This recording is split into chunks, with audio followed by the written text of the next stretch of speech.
Então, sejam bem-vindos ao quadro O que fazer depois do Enem e qual livro é esse? Sejam bem-vindos a essa playlist e se embarque no mundo da leitura. Oi, galerinha, tudo bem com vocês? Eu espero que sim. Sejam bem-vindos, né, ao quadro. Então, galerinha aqui. Voltando, galerinha, a gente vai falar agora de um livro muito legal, muito interessante, né? Muito abordado no Enem, inclusive esse autor, Machado de Assis, tem vários livros, várias questões sobre ele. E esse livro é Brás Cubas, né? Para quem não sabe, Brás Cubas, né? Memórias Póstumas de Brás Cubas é o defunto autor que narra sua história no livro. Então é bem interessante esse livro e ele cai bastante no Enem, né? Inclusive, eu vou colocar aqui para vocês a questão que caiu sobre ele. Bom, primeiramente, vamos falar desse livro, né? Que livro é esse? Um excelente livro para vocês lerem nas férias, para quem nunca leu, né? Quem tem interesse sobre esse livro do Machado de Assis, ele é bem interessante. Vou falar um pouco da descrição do livro, né?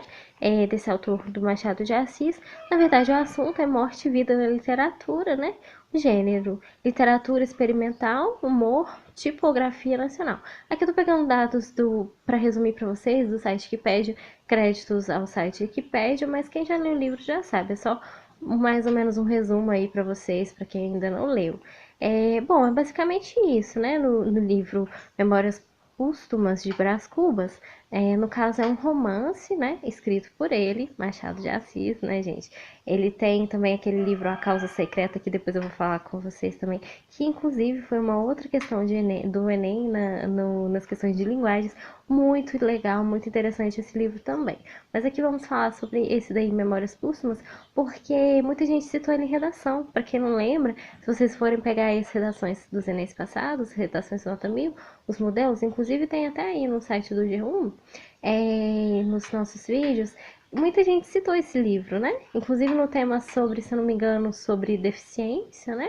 Sobre os deficientes auditivos e sobre qual que era o outro? Religião. Teve uma redação também que, se eu não me engano, colocou que ele não transmitia, não teve filhos, pois não transmitiu a nenhuma criatura um legado de nossa miséria. E com certeza cai isso no livro. Então, bem interessante. Inclusive, foram redações nota 1000, candidatos citaram esse livro. E o próprio Enem tem uma questão que caiu sobre esse livro, né?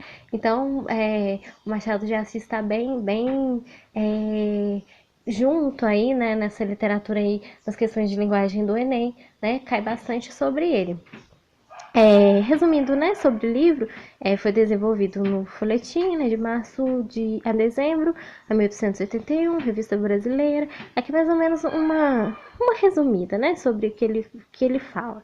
O livro tem como marcas o tom cáustico, né, o novo estilo, na obra de Machado de Assis, bem como a audácia e inovação temática no cenário literário nacional. Porque é interessante, porque no próprio livro o defunto é o autor, né? Vocês que forem ler o livro, o defunto é o autor do livro. Então é uma temática bem diferente. Que o fez receber à época resenhas estranhadas, né? Confessando adotar forma livre de Laurence Sterne e seu Tristram Shandy, né? O Xavier de Maistre, em Memórias Póstumas, rompe com a narração linear o objetivista de autores proeminentes na época.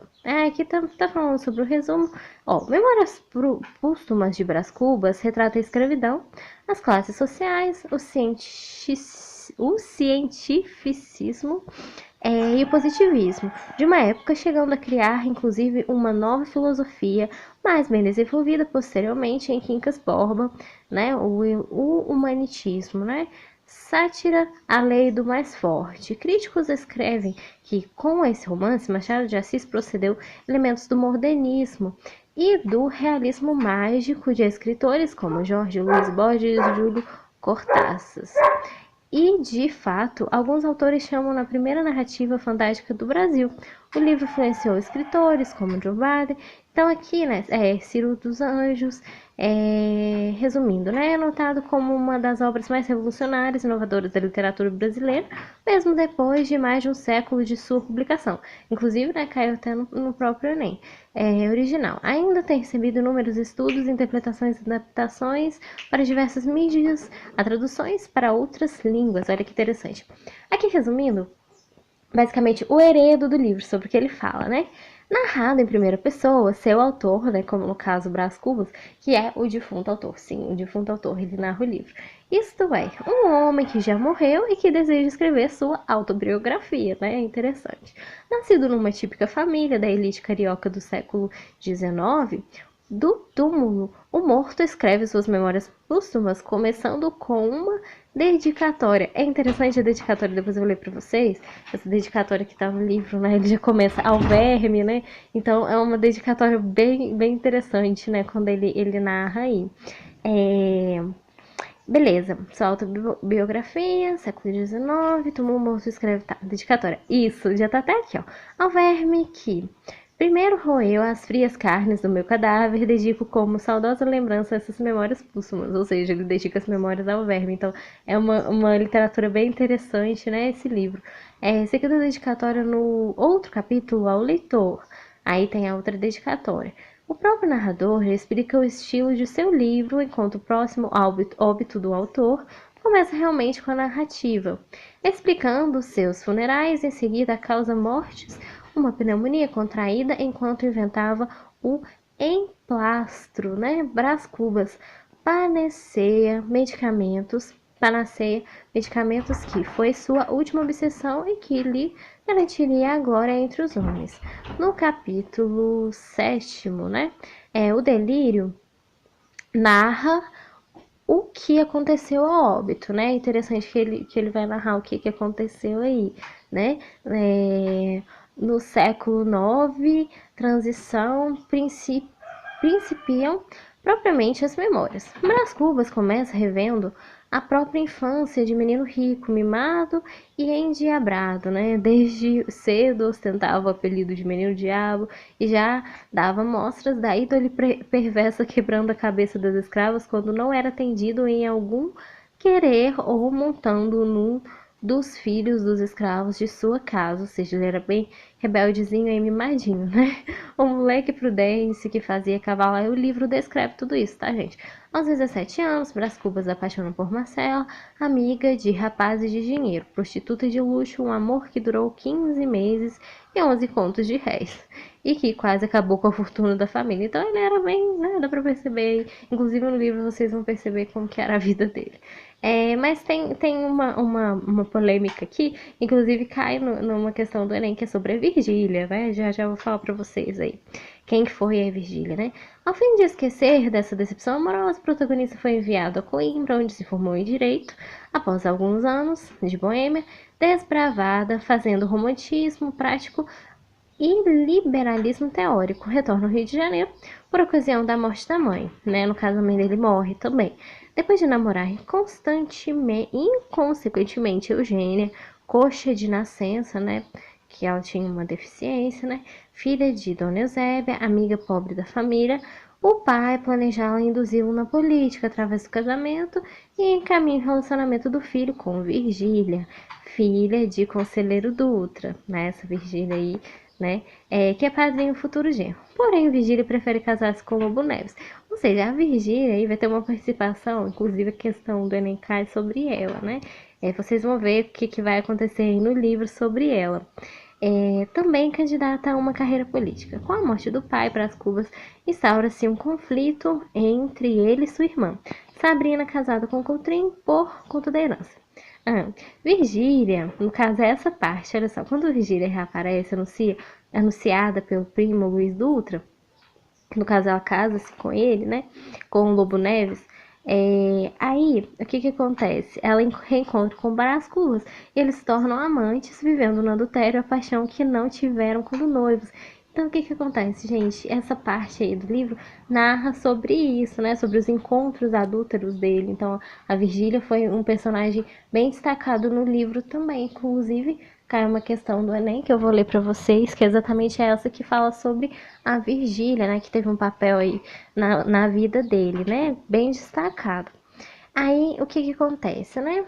Eles vivem uma paixão que não tiveram quando noivos. Virgília engravida, no entanto, a criança morre antes de nascer.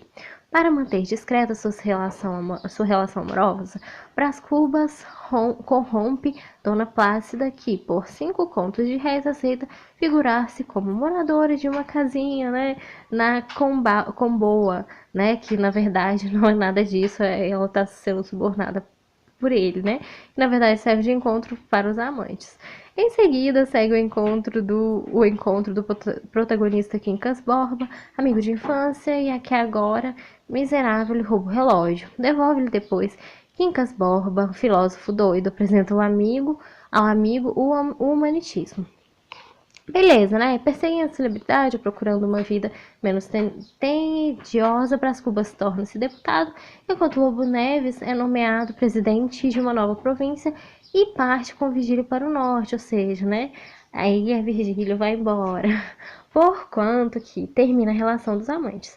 Sabina arranja uma noiva para Brás Cubas, a Nhan Lolô, sobrinha de Coutrin, de 19 anos, mas ela morre de febre amarela e Brás Cubas torna-se definitivamente um solteirão. Imagina, né? Ele solteirão.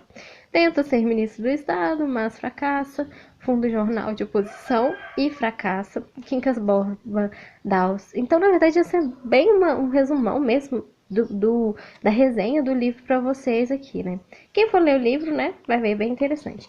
Dá os primeiros sinais, Quincas Borbas dá os primeiros sinais de demência, Virgília, já velha, desfigurada em sua beleza, solicita a ele um amparo à indigência de Dona Plácida, que morre em seguida. Morre também Lobo Neves, Marcela e Quincas Borbas. Virgília é encontrada no cortiço, a última tentativa de glória, portanto, é o emplasto Brás Cubas, remédio que curaria todas as doenças. Ironicamente, numa dessas saídas para a rua para cuidar do seu projeto, no caso, né, o Brás Cubas, molha-se na chuva e apanha uma pneumonia, que no caso vai ser a causa da morte dele, né, na qual vem a falecer aos 64 anos. Virgília, acompanhada do filho, vai visitá-lo na cama e logo após um delírio morre assistidos por alguns familiares. Depois de morto, começa a contar de trás para frente a sua história.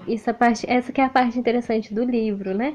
Que ele narra sobre a sua morte, a história de sua vida e escreve assim as últimas linhas do capítulo derradeiro. É bem interessante porque basicamente o livro é sobre um defunto autor. Então, quem for ler, né, é bem interessante. Aí ele narra, né, no momento da morte dele, este último capítulo é todo de negativas. Não alcancei a celebridade do emplasto, não fui ministro, não fui califa, então tem um bom pessimismo também, né, se vocês forem analisar. Não conheci o casamento, verdade aqui. Ao lado dessas faltas, coube-me a boa fortuna de não comprar o pão com o suor do meu rosto, mas não padeci a morte de Plácida, né, nem a semidemência do Quincas Borba. Somadas umas coisas e outras, qualquer pessoa imaginará que não houve míngua nem sobra, e consequentemente que sai quite com a vida, imaginará mal, porque ao chegar a este outro lado do mistério, achei-me com um pequeno saldo que é a derradeira negativa deste capítulo de negativas. Essa parte que muita gente colocou, inclusive na redação, né? Teve uma candidata, ou candidato, se eu não me engano, que colocou na redação do Enem, né? E foi bem interessante, inclusive, tá no modelo de redações nota 1000. Não tive filhos, não transmiti a nenhuma criatura o legado de nossa miséria. Memórias Próximas de Brás Cubas. Então é bem interessante o livro, viu, gente? Sobre o que fazer de férias no Enem, eu super recomendo esse livro do Machado de Assis, porque além de uma literatura diferente, que é um defunto autor, para quem ainda não leu, é uma literatura bem criativa, bem interessante. O Machado de Assis, ele é um excelente autor, né? Ele sabe prender o leitor aí sobre as histórias dele. Então eu super recomendo esse livro. Para quem não sabe, né, sobre os personagens que tem, né, o Brás Cubas, que no caso é o protagonista, a Sabina, que é a irmã dele, o Coutrin, que é o cunhado dele, o João, que é o oficial do grupo de infantaria, os casos amorosos dele, que ele teve, né, no caso aqui, é a Marcela, que foi cortesã e o primeiro caso dele, A Eugênia, que é filha de Dona Eusébia, segundo amor dele. A Virgília, filha de Conselheiro Dutra. O grande amor de Brás Cubas, na verdade, ela é a principal, né? Que eles têm os encontros dele aí, ela vai ser o grande amor dele, né? E a amante dele também. E a Loló, né? Pretendente, a esposa de Brás Cubas, a que morre, né? De febre amarela no pântano, né? O Quincas Borba, né? Que é o filósofo que apresenta ele lá, o manantismo, né? A Dona Eusébia, a amiga da família.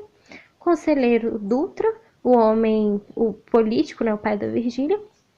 Lobo Neves, o marido dela. Luiz Dutra, o primo. Dona Plácida Beata, velho e pobre, que é empregada da Virgília, né, que protege os amantes, que encobre, né, que é subornada. Secundários, Prudêncio, moleque, filho dos escravos, né, que servia brinquedos na infância. Beleza. Gente, é interessante esse livro, né? Eu super recomendo para vocês, né? Então, agora vamos ver que a questão, né, que a gente falou do livro. Então, vamos ver de que maneira o Enem abordou ela, né? Qual é a questão aí que caiu no livro. É interessante no livro que ele tem, né, uma introdução. Antes de mostrar para vocês, deixa eu localizar aqui. A introdução que ele tem aqui, ó.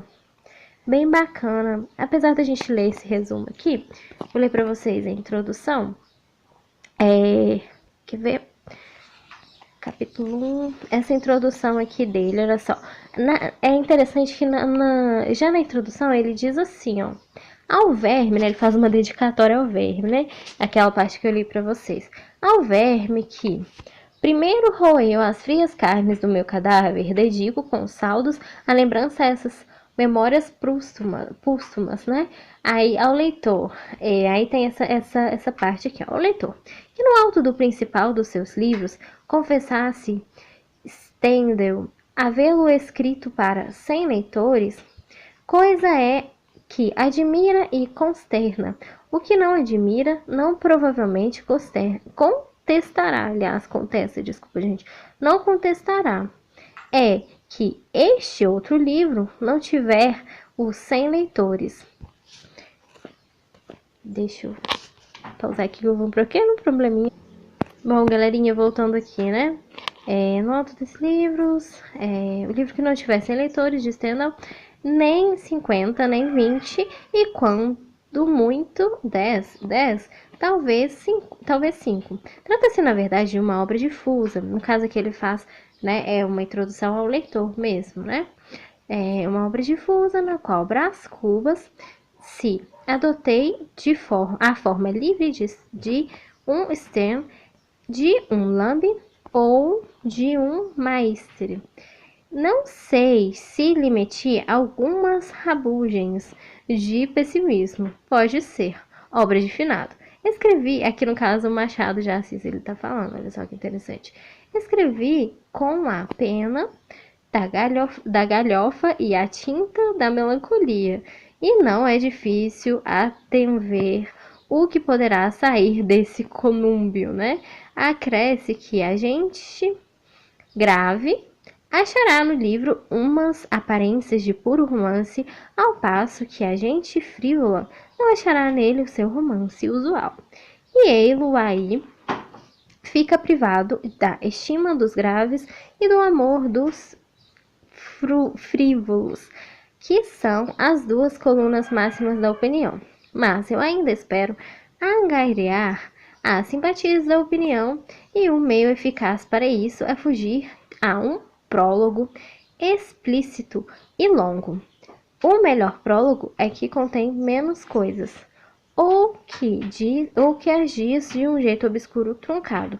Consequentemente, evito contar processo extraordinário que empreguei na composição dessas memórias, trabalhadas cá no outro mundo. Seria, na verdade, aqui é o Brás Cubas, né? Ele fazendo uma introdução pro leitor, né? Seria curioso, mas minimamente extenso e, aliás, desnecessário ao entendimento da obra. A obra em si mesma é tudo.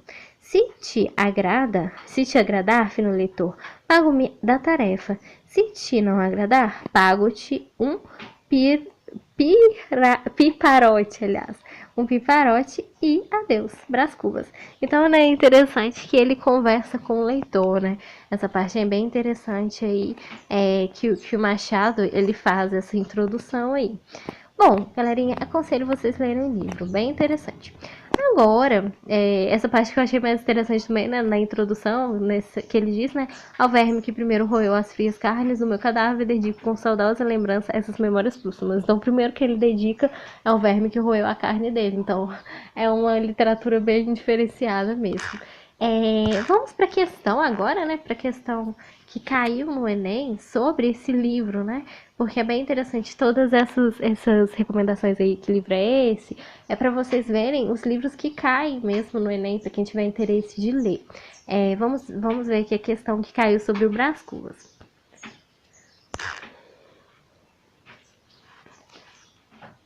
Galerinha, olha só que interessante essa parte aqui, ó. O Enem de 2013, desculpa, aqui no caso é o caderno amarelo, mas é o Enem de 2013, para quem não sabe, viu, gente? Caiu essa questão, a questão 122. Inclusive, caiu uma outra questão do Brás Cubas também, né? Em outro Enem também, sobre esse livro do Machado de Assis. Essa questão 122, ela diz o seguinte, olha só. Beleza, capítulo 54, né? Aí aqui diz o seguinte, a pêndula. Sair dali é saborear uma parte do livro, né? Que eu, como eu disse pra vocês, que fala sobre a Virgília, né? Uma parte do livro, né? Sair dali a saborear. Então vamos voltar aqui, gente. Houve um pequeno probleminha aqui.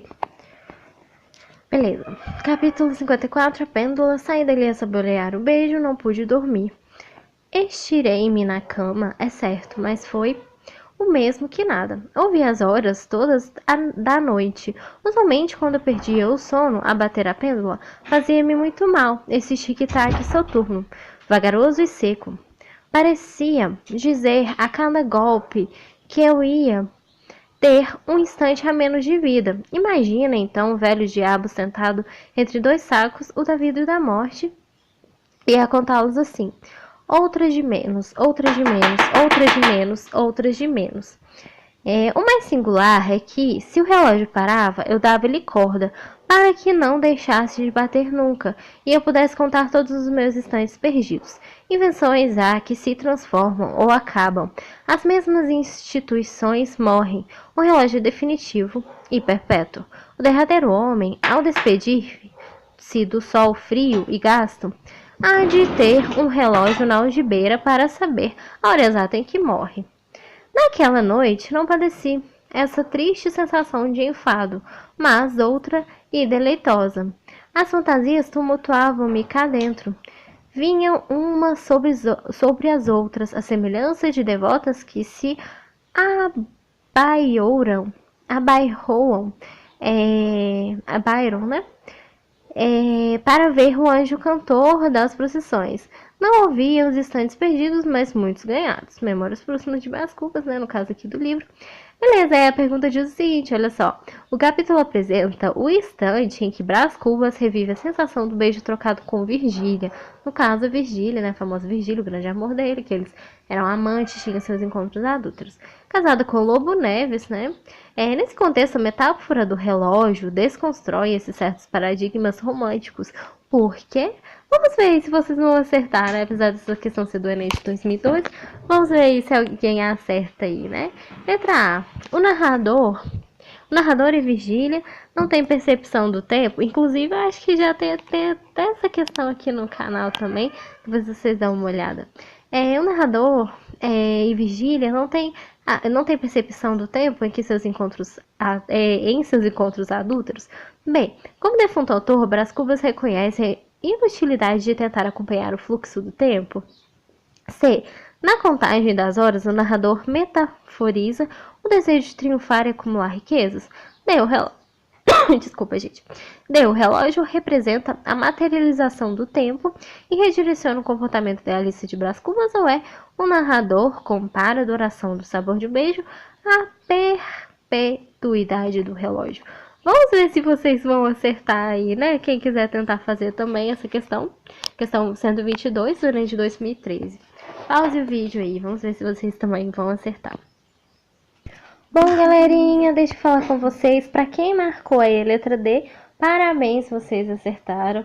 Né? Na verdade, apesar de ser um encontro, né, com a Virgília, muita gente pode se confundir em colocar o narrador não tem percepção do tempo em seus encontros adúlteros, ou no caso aqui, né, o sabor do beijo, mas na verdade não é nada disso. E sim, o relógio que ele representa a materialização do tempo e redireciona o comportamento idealista do Brás Cubas. Porque, olha só, na verdade, nada mais nada menos é sobre essa sobre isso, é a materialização do tempo, porque ele diz o seguinte, né? Justamente nessa parte aqui que ele diz, então é como se vesse, né? Imaginava o velho diabo sentado entre dois sacos, o da vida e da morte, contando-lhes assim, né? Outras de menos, outras de menos. Então, na verdade, aqui, ó, o próprio trecho ele já dá a resposta, que ele diz assim: o mais singular é que o relógio parava, eu dava-lhe corda, para não deixar de bater nunca. Quer ver? Transformação, o relógio definitivo e perpétuo. Então, nessa parte, quando ele faz essa metáfora sobre esse relógio, nada mais, nada menos do que ele representa, né, essa materialização desse tempo, né? Que direciona esse comportamento idealista, né? Que ele imagina isso. Então, não é somente sobre essa parte, né? Sobre o beijo, sobre os encontros adúlteros dele. Na verdade, ele está materializando esse tempo, né? Quando ele diz o seguinte: outros de menos, outros de menos. Aí ele diz, né? Um golpe do instante menos. Um golpe de. Como que é? Golpe que eu ia ter um instante menos de vida. Né? Aí ele faz essa imaginação, né? Essa materialização mesmo dessa ideia, né? É como se fosse perdendo esse tempo aí, né? Precioso da vida, né? Quando ele reforça, né? Se o relógio parava, eu dava-lhe corda para que ele não deixasse de bater nunca, né? E eu pudesse contar todos os meus instantes perdidos. Então ele está fazendo, né, essa transformação, essa materialização aí, né? Essa comparação aí do tempo, beleza? Então cuidado também com as pegadinhas, né? Esse era o Enem de 2013, olha só a pegadinha, né? Nessa questão aí desse livro. Bom, galerinha, espero que vocês também, né, tenham acertado. E é mais uma dica também para vocês lerem aí os livros que caem, né? Bem interessante. Se vocês têm interesse, vá nas questões. Pesquisem, sempre tem, né, embaixo a fonte, né, de onde elas são tiradas, os sites, as indicações, né, as fontes. Pesquisem, quem tem interesse de pesquisar livros que caíram, né, é bem legal, é bem bacana, né, só vai aprimorar o conhecimento de vocês nesse tempo aí de férias. Quem quiser ler esse livro, do Brás Cubas, Memórias Póstumas, eu super recomendo, né? Machado de Assis é aí um excelente autor, ele prende, realmente sabe prender o leitor, né? Então eu super recomendo aí, para quem ainda não leu, não conhece as obras dele, super recomendo aí como recomendações de livros as obras do Machado de Assis, porque são bem interessantes, viu? Bom, depois eu vou fazer para vocês o vídeo também de uma questão que caiu dele também, sobre a causa secreta. Esse livro ele é bem interessante porque ele também prende realmente prende o leitor, né? Depois vocês descobrem coisas interessantes aí sobre o personagem. Não vou dar spoiler para vocês, mas eu super recomendo também, beleza? Bom, espero ter ajudado. Não sei se o vídeo ficou muito longo, mas se tiver ficado, desculpa pra vocês. Mas eu queria trazer completo aí sobre esse livro bem legal, inclusive que muita gente citou ele em redação, beleza? Bom, tchauzinho e até a próxima. Boa leitura para vocês.